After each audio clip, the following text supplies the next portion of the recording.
Sound কি পাচ্ছেন নাকি একটু জানান।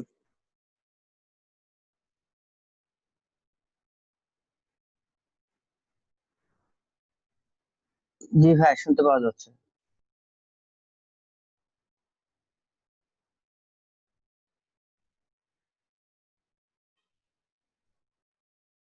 ওই গতকালকের ওটা দেখছিলেন, ড্রপ ডাউন মেনু যেটা সলভ করে দিছি,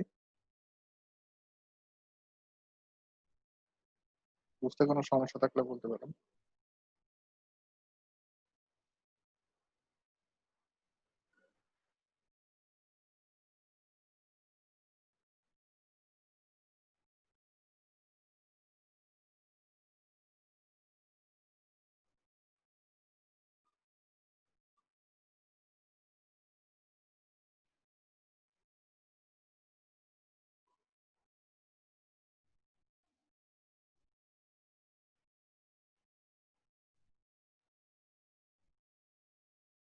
এই যে গতদিন যে প্রবলেমটা হয়েছিল, আমরা এখানে ইউএল এলআই আমরা ভিজিবিলিটি ভিজিবল করছিলাম এখানে।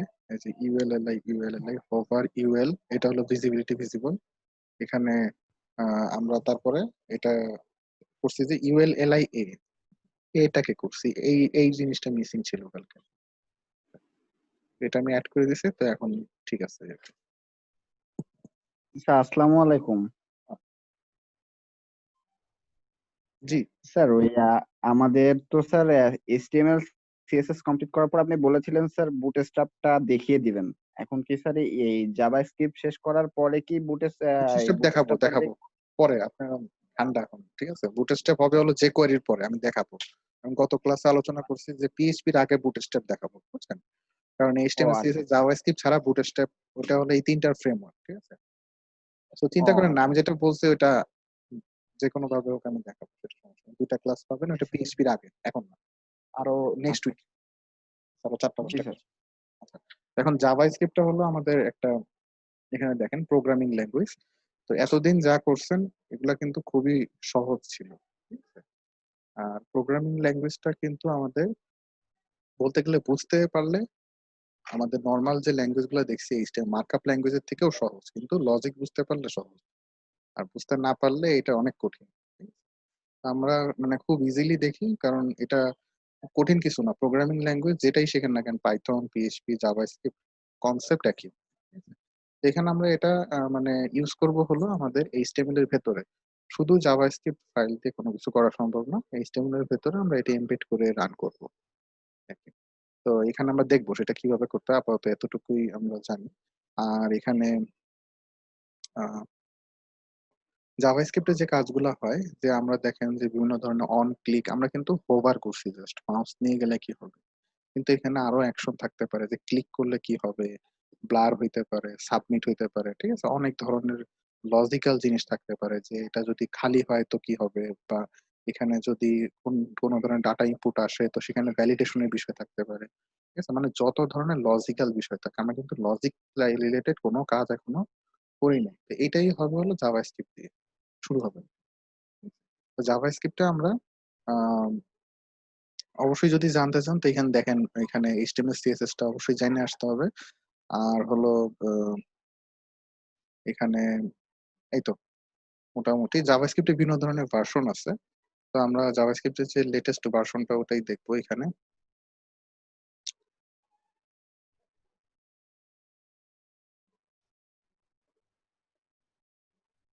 তো জাভাস্ক্রিপ্ট শেখার জন্য আপনার W3 স্কুলটা ফলো করেন, এখানে অনেক সুন্দরভাবে টিউটোরিয়াল গুলা বানায় রাখছে। আমরা এটাই ফলো করবো, এটাই সবচেয়ে বেস্ট জাভাস্ক্রিপ্টের জন্য। তো এখানে JavaScript can change HTML content. আচ্ছা, তো এখানে এরা ডাইরেক্টলি শুরু করে দিছে যে এইচটিএমএল কন্টেন্ট কিভাবে চেঞ্জ করা যায়। তার আগে আমরা কিছু জিনিস বেসিক দেখে আসি। তো জাভাস্ক্রিপ্টে আমরা যেটা দেখলাম যে একটা প্রোগ্রামিং ল্যাঙ্গুয়েজ। তো প্রোগ্রামিং ল্যাঙ্গুয়েজে আমাদের কিছু জিনিস থাকে, ঠিক আছে। এই যে array, loop, variable, function, data type, এই বিষয়গুলো আজকে দেখবো। আর হলো জাভাস্ক্রিপ্টে কতভাবে আমরা আউটপুটে ডাটা আনতে পারি, সেই জিনিসগুলো দেখবো। আর জাভাস্ক্রিপ্টে ফাইল কিভাবে তৈরি করা যায়। যেহেতু জাভাস্ক্রিপ্ট আমরা করবো, তো সিএসএস এর মতো জাভাস্ক্রিপ্টের জন্য কিন্তু আমাদের আলাদা একটা ফাইল করতে হবে।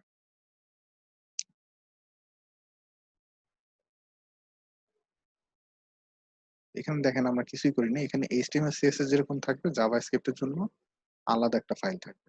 এখান থেকে আমরা এই ফাইলগুলা কপি করে নিই।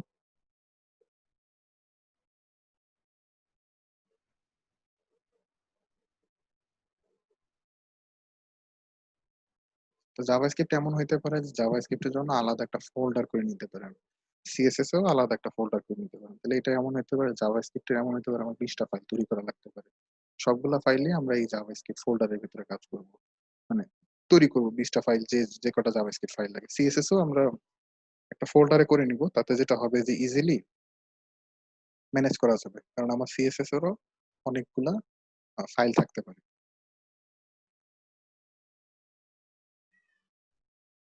তো জাভাস্ক্রিপ্ট ফাইলে আমাদের মেইন যে জিনিসটা হলো যে ওই যে .js থাকতে হবে লাস্টে। এখানে আপনারা মনে করেন যে আমি এখানে একটা নাম দিব, হয়তো স্ক্রিপ্ট নাম দিলাম।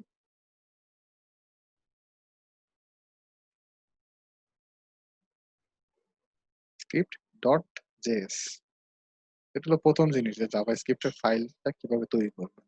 ঠিক আছে? এখানে দেখেন টাইপ দেখেন জাভাস্ক্রিপ্ট ফাইল এটা চলে আসছে। তো এখানে আমাদের ওই সেম টু সেম HTML এ যদি এটা নিয়ে কাজ করতে চাই CSS এর মতো এই ফাইলটাকে লিংক করতে হবে। সেটা কিভাবে করবেন? এখানে CSS এর জন্য যেমন CSS স্ল্যাশ যেহেতু CSS ফোল্ডারের ভিতর রাখছি তো এটা আসছে। আর স্ক্রিপ্টের জন্য জাভাস্ক্রিপ্টের জন্য স্ক্রিপ্ট এটা বিল্ট ইন মানে এটা একটু মুখস্থ রাখতে হবে। স্ক্রিপ্ট এসআরসি সোর্স এর ভেতর হলো জাভাস্ক্রিপ্টের সেই ফাইলটা বলে দিবেন js/script.js। আমি কি করলাম এই ফাইলটাতে CSS যেরকম লিংক করা আছে প্যারালালি জাভাস্ক্রিপ্ট লিংক করছি। এখন একটু টেস্ট করে দেখি যে কিছু হয়েছে কিনা। অ্যাকচুয়ালি কিছু হবে না কারণ আমরা এখানে কোনো আউটপুটে কিছু দেইনি।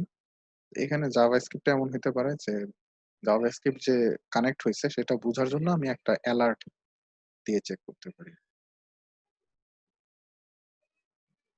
তো এখন দেখেন আমাদের অনেকগুলা ফাইল ফোল্ডার হয়ে গেছে। এখন নোটপ্যাডে আসলে অর্গানাইজ করতে প্রবলেম হয়ে যাচ্ছে।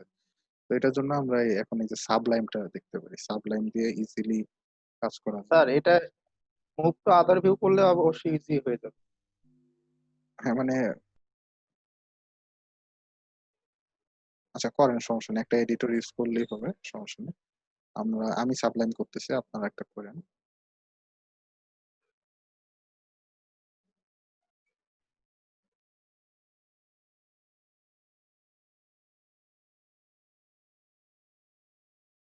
এখানে সাবলাইম ইউজ করার সুবিধা হলো মানে এই ধরনের এডিটর যে এখানে এই যে আমাদের দেখেন ফোল্ডার গুলোর ভেতরে এক্সেস এখানে বসেই করতে পারতেছি। তো এই হলো আমাদের এডিটর।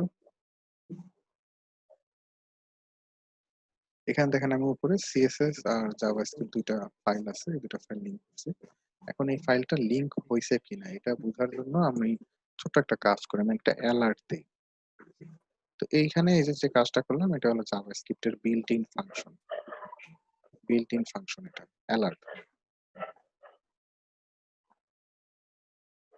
Built in function. তো এগুলা আপনাদের মুখস্থ রাখতে হবে। এই যে ফাংশন গুলো এখন আমরা দেখবো বা করবো এগুলা মানে বিল্ট ইন। এটা বানান ভুল করলে বা ছোট হাতে বড় হাতে করলে কাজ করবে না। আমরা যেটা করবো যে একবারে হুবহু যেরকম আছে দিয়ে দিবো। এবং এটা লিস্ট আমরা WC গুলো পেয়ে যাবো এরকম বিল্ট ইন ফাংশন আছে। যদি রিফ্রেশ দেন আচ্ছা কাজ করে নাই, দেখি কি সমস্যা হয়েছে।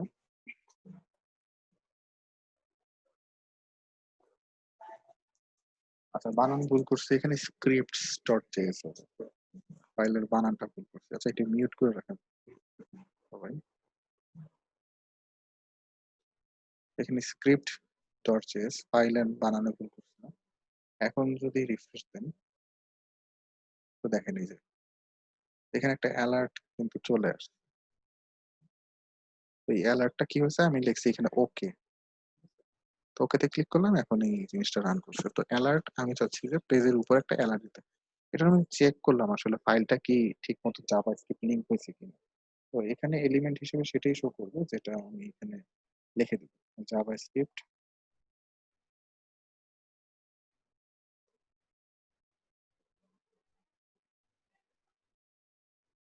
দিলাম জাভাস্ক্রিপ্ট পেজ লিংক ওকে এরকম একটা কিছু দিলাম। যদি দিয়ে রিফ্রেশ দেন এই যে জাভাস্ক্রিপ্ট পেজ লিংক ওকে এরকম চলে আসলো। ওকে দিলে চলে যাবে। জাস্ট চেক করার জন্য। আচ্ছা। তো এখানে আমাদের সবার আগে একটা জিনিস আলোচনা করে তারপর আমরা ডাটা টাইপটা দেখবো। সেটা হলো প্রথমে ভ্যারিয়েবল নিয়ে একটু আলোচনা করব। খুবই ইম্পোর্টেন্ট যে ভ্যারিয়েবল জিনিসটা কি? যারা সিএসই তে পড়ছেন বা এগুলা করছেন তারা জানেন যে ভ্যারিয়েবলটা হলো একটা কন্টেইনার। কন্টেইনার জিনিসটা কি? কন্টেইনার মানে হলো যে আমাদের কোনো কিছু একটা ধারণ করে থাকবে বা কোনো একটা ভ্যালু সেটা মানে আপনার কন্টেইন করে থাকবে। তো সেটা কিরকম হইতে পারে? তো এখানে আমরা ভ্যারিয়েবলের আগে var ডিক্লেয়ার করব। var কিওয়ার্ডটা দিয়ে var না দিলেও চলে। যদি দেন ভালো। তো var এখানে আমরা একটা আ ভ্যারিয়েবলের নাম দিব। তো ভ্যারিয়েবলের নামটাও আমাদের সেই ক্লাসের নামের মতো এই যে সেই কনভেনশনটা ইউজ হয়। এই যে ওই যে স্পেশাল ক্যারেক্টার অ্যালাও না, হোয়াইট স্পেস অ্যালাও না।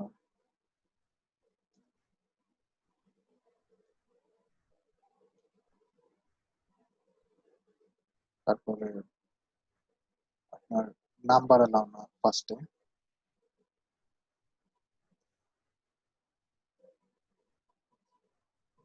এগুলা অ্যালাও না। তারপর হলো কেস সেনসিটিভ।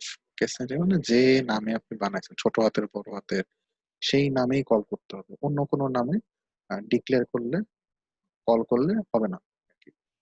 আমি বুঝাই দিতেছি জিনিসটা কি। Case sensitive. এখানে মনে করেন যে আপনি বানাইলেন আ একটা ভ্যারিয়েবল যেখানে আপনি দিলেন নাম এটার মনে করেন যে প্রোডাক্ট। প্রোডাক্ট ভ্যারিয়েবলের ভিতরে আপনি এর ভিতরে ভ্যালু দিলেন যে শার্ট।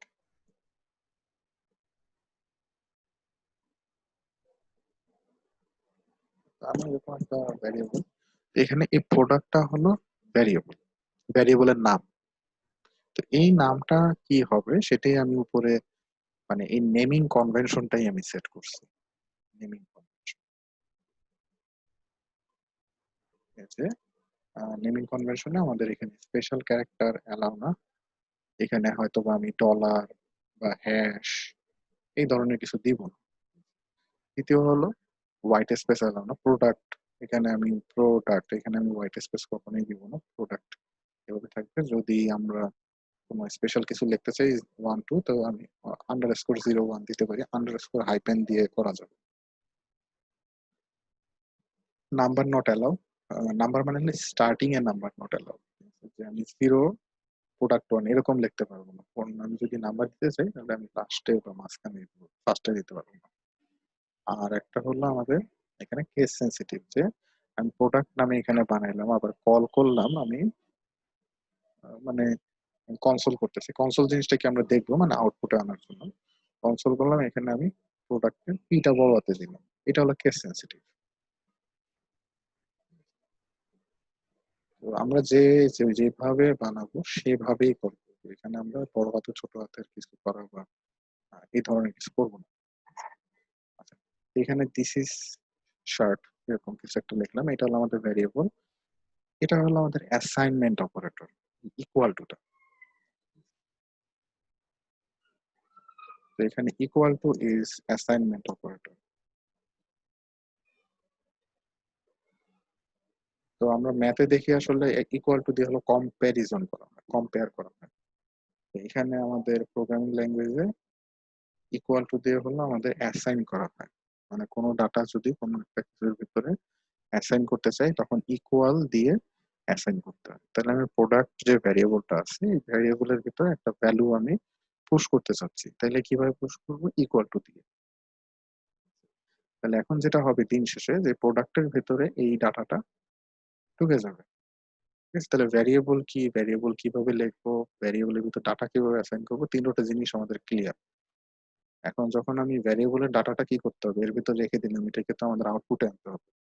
তো আউটপুট আনার জন্য আমাদের ৩ ধরনের ওয়ে আছে। একটা হলো আউটপুটের জন্য কনসোল করা, ডকুমেন্ট ডট রাইট করা অথবা অ্যালার্ট করা। ঠিক আছে? তো অ্যালার্টটা অলরেডি আমরা দেখছি। আমরা ৩ ভাবেই দেখবো যে এই ডাটাটা কিভাবে আউটপুট আনা যায়। কনসোল ডট লগ দিয়ে আমি প্রোডাক্ট দিলাম। তো এই জিনিসটা কোথায় আউটপুট হবে?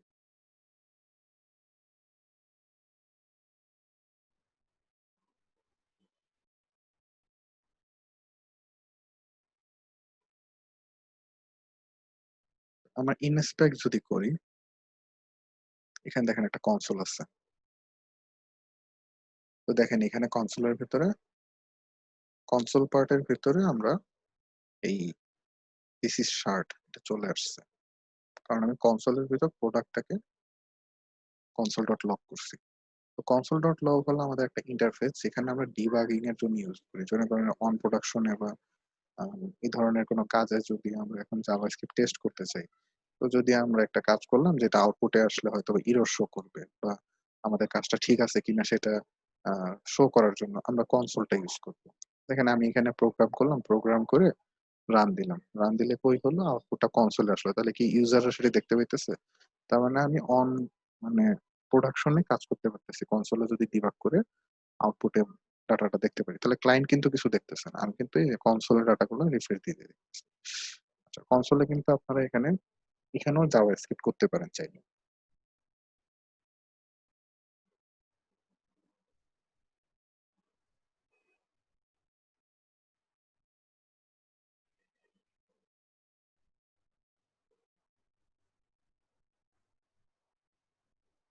ঠিক আছে, তো আমি এখানে কনসোলের ভেতরে ভ্যারিয়েবল নিলাম, মাই প্রোডাক্ট নেবে, এবং এর ভেতরে দিস ইজ মাই প্রোডাক্ট ভ্যারিয়েবলের ভেতরে ডাটাটা অ্যাসাইন করলাম। আমি যদি এখানে কনসোল ডট লগ,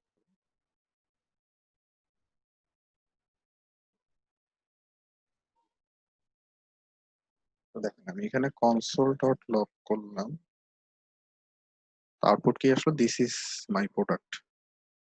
কারণ কি, এই যে এই ভ্যারিয়েবলটা আমি এখানে নিয়ে কাজ করতেছি, অলরেডি আমি কিন্তু এখানে অ্যাসাইন করছি। তো কনসোলের যে সুবিধাটা হলো যে এখানে আমরা টেম্পোরারি বেসিসে ডিবাগিং এর কাজ করতে পারি, কিন্তু এটা যদি কোনো কারণে পেজ রিফ্রেশ দেন, এই পার্টটা কিন্তু চলে যাবে, এটা সেফ থাকবে না। এটা কিন্তু পুরাটাই আমাদের ডিবাগিং টেস্টিং এর জন্য। ঠিক আছে, এখন যদি এটা রিফ্রেশ দেন, দেখেন সব কিন্তু চলে গেছে, কিছু নাই। তাহলে কনসোল কি সেটা আমরা বুঝলাম, কনসোলে কিভাবে কোড করতে হয় সেটাও দেখলাম। তো এই জাভাস্ক্রিপ্টের সব কোড আপনারা চাইলে কনসোলে করে করে টেস্ট করে দেখতে পারেন। আর যদি জাভাস্ক্রিপ্টের যত ধরনের এরর আছে সব আপনারা এই কনসোলের ভেতরে পাবেন। এই জাভাস্ক্রিপ্টের এরর কিন্তু কখনো ব্রাউজারে শো করে না। এখানে আপনারা মনে করেন কোনো কারণে সেমিকোলন দিতে ভুল করলেন, বা কোনো একটা ভুল করলেন,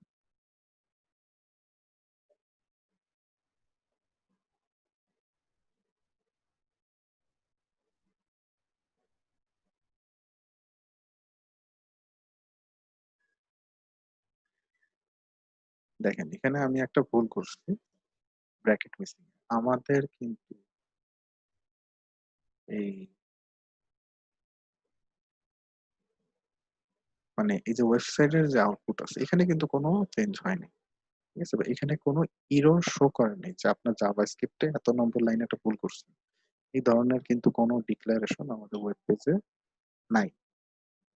তো এটা কোথায় আছে, আমি যে ভুল করলাম এটা কোথায় পাবো, কিভাবে পাবো? এটা পাবো হলো এই কনসোলের ভিতরে। কনসোলের ভিতর দেখেন এখানে বলে দিচ্ছে uncaught syntax error missing first bracket in the argument list script dot JS এর 8 নম্বর লাইন। মানে আপনি একটা ফার্স্ট ব্র্যাকেট মিস করছেন, সিনট্যাক্স এরর, মানে আপনি যে সিনট্যাক্সটা লিখছেন সেখানে একটা এরর আছে, এবং লাইন নম্বর সহ দিয়েছে স্ক্রিপ্ট ডট জেএস এর 8 নম্বর লাইন। তাহলে এখন স্ক্রিপ্ট ডট জেএস এটা আমাদের 8 নম্বর লাইন কোনটা, এই যে এটা। এখানে আমাদের ভুল কি হচ্ছে, ফার্স্ট ব্র্যাকেট শেষ করি নাই এবং সেমিকোলনটা দিই নাই। তো এটা কিন্তু এইচটিএমএল এর মতো না যে ভুল করবেন আর আউটপুটে চলে আসবে কিছু একটা। এখানে কিন্তু আমাদের এরকম মানে সিনট্যাক্স গুলো ঠিক মতো দিয়ে রান দিয়ে তারপরে আউটপুট আনতে হবে। এবার যদি রিফ্রেশ দেন, তো দেখেন এখানে দিস ইজ শার্ট চলে আসছে, এখন কিন্তু আর কোনো এরর নাই। তো আমরা আরেকটা জিনিস দেখলাম কনসোলে কিভাবে কাজ হয়, কনসোল কেন ইউজ হয়, এবং কনসোলে যদি আমরা কোড করতে চাই তাহলে কিভাবে কোড করবো। আরেকটা হলো যে কনসোলে এরর কিভাবে আমরা ডিবাগ করবো, যে একটা এরর আসলো সেক্ষেত্রে সেই এররটা কিভাবে খুঁজে বের করবো।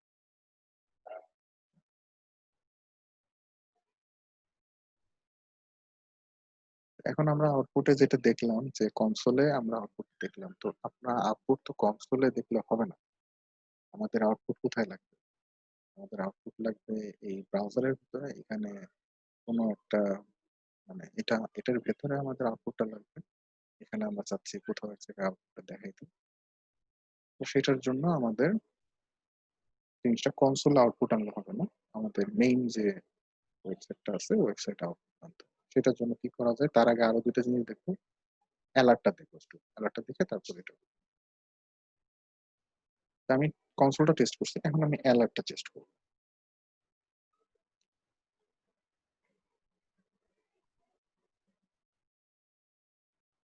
তো আগের অ্যালার্টটা আমি অফ করে দেই। তাহলে অ্যালার্ট ২ টা আসবে। ২ টা অ্যালার্টও চাইলে দেখতে পারেন। জাস্ট ফর টেস্টিং, এটার কিন্তু কোনো মিনিং নেই। জাস্ট আপনাদের বুঝাচ্ছি যে অ্যালার্ট ফাংশন কিভাবে কাজ করে, কনসোল কিভাবে কাজ করে, এটা মানে কোনো মিনিং এখন আসতেছে না। তো আমি এখানে মানে প্রোডাক্ট ভ্যারিয়েবল যেটা নিছি, এখানে console ডট লগ টার ভেতরে প্রোডাক্টটা আমি তো কনসোল করলাম। এখন আমি অ্যালার্টের ভেতরে প্রোডাক্টের ভ্যালুটা অ্যালার্ট করতেছি। রিফ্রেশ দেন।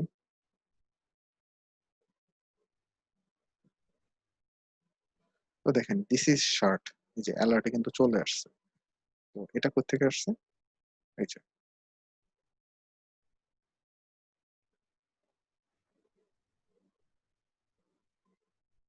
ঠিক আছে? তো দিস ইজ শার্ট এটা চলে আসছে। আমি যদি ওকে দেন, তো বাকি যা আছে মোটামুটি আগের মতোই। ২ ভাবে আমরা ডাটা আউটপুটে আনলাম। একটা কনসোল আর একটা অ্যালার্ট। আচ্ছা। এরপরে আমরা চাচ্ছি যে আমাদের ওয়েবসাইটে কোথাও এই ভ্যালুটা শো করাইতে। তো সেটা কোথায় শো করাবো? এখন আমরা দেখবো কিভাবে শো করানো। আমি কোডটা করি তারপর আপনাদের বুঝাই দিচ্ছি।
ওটা দেখতেছি কি হয়েছে।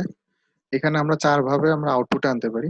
এটা আমরা অ্যালার্টটা দেখছি, কনসোলটা দেখছি, ডকুমেন্ট ডট রাইট আর ইনার এইচটিএমএল এই দুটো আমরা দেখবো।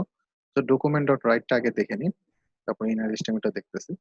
ডকুমেন্ট ডট রাইটটা কি অ্যাকচুয়ালি আমাদের এখানে যে কোনো কিছু আমরা যদি আউটপুটে আনতে চাই তো ডাইরেক্টলি ডকুমেন্ট ডট রাইট এর ভেতরে দিয়ে আউটপুটে আনতে পারবো। তো সেটার জন্য আমাদের ইন্টারনাল জাভাস্ক্রিপ্ট করতে হবে। এটা আমরা দেখতেছি এটা কি হয়েছে, এটা একটা এরর দিচ্ছে।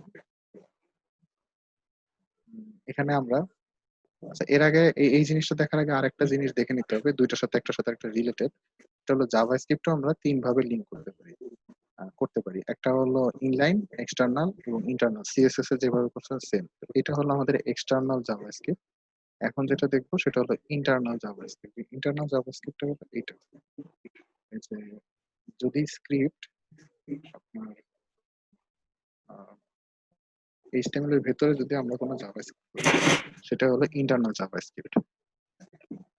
তো এখানে আমাদের যে জাভাস্ক্রিপ্টটা মাত্র করলাম এই জাভাস্ক্রিপ্টটা কিন্তু এইচটিএমএল পেজের ভেতরে। আমি ডকুমেন্ট ডট রাইট দিলাম 5+6, এটা আসলে কোনো মিনিং নেই, জাস্ট মানে একটা ক্যালকুলেশন করে এখানে দেখানো হয়েছে। তো এটা যদি রিফ্রেশ দেন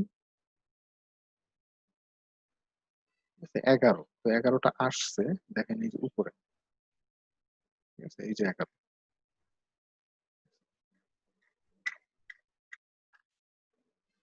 তো 11টা আমাদের আসছে, সেটা আম, এখানে 11টা আসছে। এটা কিন্তু ডকুমেন্ট ডট রাইট এর মাধ্যমে আমরা আনছি। এটা যদি চান আপনারা মানে কোনো কিছুর ভেতরে দিবেন সেটাও সম্ভব, যে এখানে আমরা স্যার হেডিং এখানে ট্যাগের স্যার কোনো ভেতরে। যোগ বিয়োগ করা কি যাবে স্যার? মানে ভ্যারিয়েবল যেহেতু বললেন 5-6 যেহেতু 11 ছিল, মানে ওই টাইপসের ভ্যারিয়েবল কি আসবে এখানে? হ্যাঁ আমি ওটা করে দেখাচ্ছি। তো এখানে আমরা দিলাম একটা ভ্যারিয়েবল নাম্বার 1, দিলাম মনে করেন 100, ভ্যারিয়েবল নাম্বার 2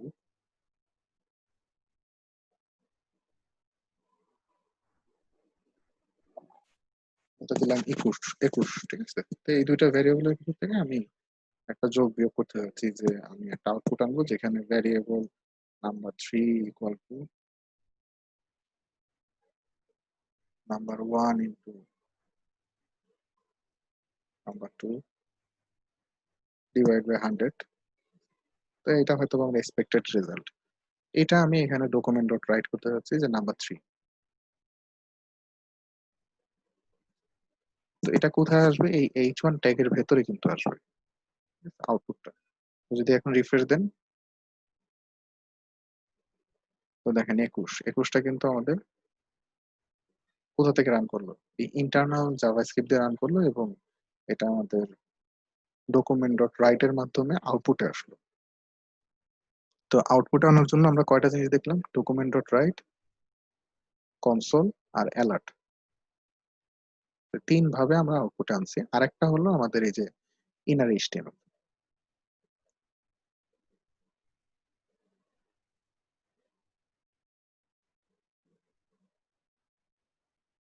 এই যে এটা, ঠিক আছে, ইনার এইচটিএমএল। তো ইনার এইচটিএমএল এর কাজটা কি, এই যে যদি কখনো আমি কোনো এইচটিএমএল এর কোনো ট্যাগের ভেতরে কোনো ভ্যালু পুশ করতে চাই, সেটা এক্সটার্নাল জাভাস্ক্রিপ্ট থেকে হতে পারে, ইন্টারনাল জাভাস্ক্রিপ্ট থেকে হতে পারে, সেটা হলো আমাদের ইনার এইচটিএমএল।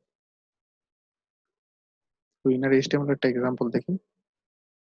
যেমন এই যে একটা ইনার এইচটিএমএল এর এক্সাম্পল, এখানে দেখেন আমাদের H2 একটা ট্যাগ আছে, পি ট্যাগ আছে, আবার পি ট্যাগ আছে, যেখানে একটা আইডি আছে ডেমো। তো ডেমোর ভেতরে আমরা ইনার এইচটিএমএল করছি 5+6, তো আউটপুট কি 11। আচ্ছা আমি যদি এখন চাই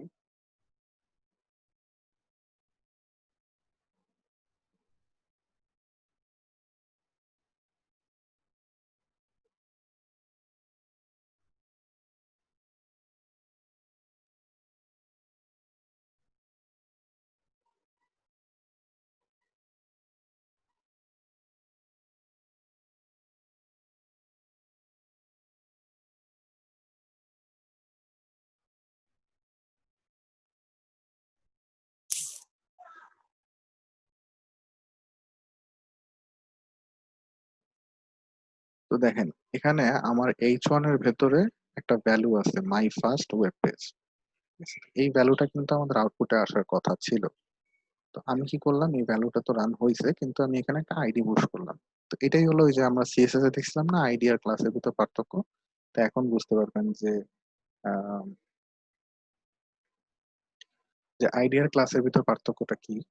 যে এখানে দেখেন আইডি যখন নিছি, তো আইডি নিয়ে আমরা সেটাকে কি করলাম, document dot get element by ID. এটা বিল্ট ইন, মানে ডকুমেন্টটা যখন লোড হবে তখন গেট এলিমেন্ট বাই আইডি, এই এলিমেন্টের যে আইডিটা আছে যেটার নাম কি মাই হেডিং, এই মাই হেডিং এর ভেতরে আমি ইনার এস্টিমেট করবো, মানে আমি একটা ভ্যালু পুশ করবো। সেই ভ্যালুটা কি, এটাই হলো সেই value, this is my heading. সেটা কোথায় আসবে, এই যে হেডিং, হেডিং 2 এর ভিতরে পুশ হয়ে যাবে। তো এইগুলো আসলে মুখস্থ রাখতে হবে একটু, বা গুগল থেকে সার্চ করে করে এই ভ্যালু গুলা কেস সেন্সিটিভ, কিন্তু যে বাই আইডি, এখানে বি যদি ওয়াই বড় হাতের দেন তাহলে কিন্তু কাজ করবে, সব ছোট হাতের স্যার যেভাবে কনভেন্ট। স্যার স্যার জাভা স্ক্রিপ্টের ক্ষেত্রে কি স্যার এই যে কোডিং গুলো স্যার মানে কখনো ক্যাপিটাল কখনো স্মল, এই জিনিসটা এটা কি স্যার মানে আহ, যেগুলো কোডিং আছে স্যার ঠিক সেভাবেই লিখতে হবে নাকি স্যার বড় ছোট করলে প্রবলেম হবে স্যার? হবে না, কাজ করবে না, যেভাবে আছে ওইভাবে। তো এটা মুখস্থ রাখা সম্ভব না, অনলাইন থেকে সার্চ দিয়ে দিয়ে করে ফেলবেন। আচ্ছা ঠিক আছে স্যার। এখানে H2 এর ভিতরে আমরা কোনো ডাটা মনে করেন যে নাই, ঠিক আছে, H2 টা খালি। এখানে রান দেন, দেখেন এখনো কিন্তু দিস ইজ মাই হেডিং ই আসতেছে। কারণ কি, আমি এই যে পুশ করছি দিস ইজ মাই হেডিং। এখানে যদি আপনার অন্য কোনো দিতেন heading 2, this is my heading 2, তো হেডিং এর ভিতরে কিন্তু কোনো ডাটা নাই। এই আইডি ধরে তার ভেতরে আমি ইনার এস্টিমেট করছি কি এই ভ্যালুটা, তো দিস ইজ মাই হেডিং 2। এটাই হলো আমাদের ইনার এইচটিএমএল এর এক্সাম্পল। তো আমরা 4 ভাবে ডাটা আনতে পারি আউটপুটে। স্যার তো মানে এগুলাই হলো হচ্ছে সেটা। ওইটা যদি আমি ট্যাগটা মুছেও দিই তাও ওখানে মানে আউটপুটটা আমি পাচ্ছি, তাই তো? মানে না, ইনার ট্যাগ যে হলো মেইন, ট্যাগ মুছে দিলে কোনো কাজ করবে না, ট্যাগ ছাড়া তো কিছু আউটপুটই আসবে না, বুঝছেন? আচ্ছা এই যে H2টা যে আমি এটা দিয়ে মানে ডিলিট করে দিছি মাই হেডিং, মানে ওখানে যে মাই হেডিংটা ছিল আর এখানে আমি নিচে আবার ডকুমেন্ট ডেটালমেন্ট আইডি দিয়ে আমি আবার দিস ইজ মাই হেডিং 2 দিছি। সেই ক্ষেত্রে মানে এফেক্টটা আমি জিজ্ঞেস করছিলাম যে মানে ওইখানে মুছে দিলাম এখানে এসে করলাম। এর ডাটা এখান এখানে থেকে এখানে জাস্ট ওই মাই হেডিংটাকে দিয়ে এখানে this is my heading to এটাকে অ্যাসাইন করা হয়েছে নতুন করে ইনার ইনস্টিটিউট। হ্যাঁ, এখন দেখেন ডাটাটা এমন হইতে পারে একটু মানে একটু সহজভাবে ছিল, এখন একটু আহ, আমি একটু দেখাই যে কি হয়েছে ব্যাপারটা। মনে করেন যে আপনি এখানে কোনো কারণে যে রেজাল্টটা আসবে সেটা মানে জাভাস্ক্রিপ্ট থেকে জেনারেট হবে, ঠিক আছে। তো এমন হইতে পারে যে একটা ম্যাথমেটিক্যাল ক্যালকুলেশন আছে, অনেক কিছু আছে, সেটার উপর ডিপেন্ড করে একটা ভ্যালু জেনারেট হয়ে আপনাকে শো করবে।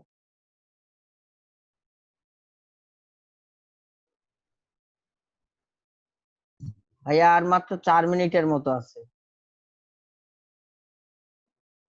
আচ্ছা হ্যাঁ, একটা মিটিং ক্রিয়েট করেন তাহলে, আমি এটা ক্লোজ করে দিচ্ছি, আপনার জয়েন করেন তাহলে।